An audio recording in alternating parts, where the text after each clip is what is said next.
Napakaganda ng mga architectural genius na to guys. So, tignan nyo isa-isa. May kanya-kanya silang kagandahan. At tuwang-tuwa ako pag nakikita ko sila guys. Na-appreciate ko kasi sila guys. Not necessarily na magaling ako dito or some sort of may inclination ako dito.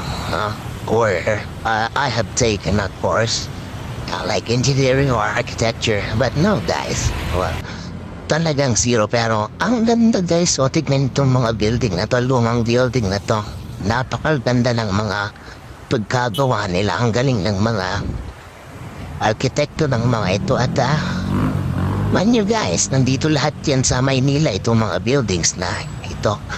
Kaya't isang pamana na rin sa atin at sa mga susunod na lahi guys. So, napalaganda ng mga building na ito.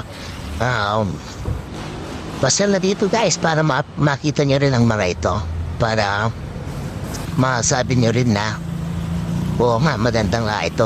Yan guys, o sana maprotektahan din natin ito guys. Para sa ngayon meron tayong talagang masasabi ipapamana sa ating mga susunod na sa ating lahi. O diba guys?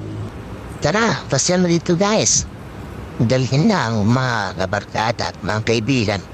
Punta na dito at pumasyal sa loob lamang ito ng Intramuros. At iba pang area ito guys. Usually Binondo. Kaya guys, punta na kayo dito. Diba? Na napakaganda lang mga building na to. At talaga kakaiba ang pagkagawa nito guys. Kakaiba. Parang wala na rin ganitong mga building na ginagawa ngayon na bago. Hindi ba guys? Kakaiba lang siya guys. Na curious ako at the same time na na-appreciate ko ang mga ito guys. Honestly, di ba? Ang gaganda. Sana ma-preserve talaga.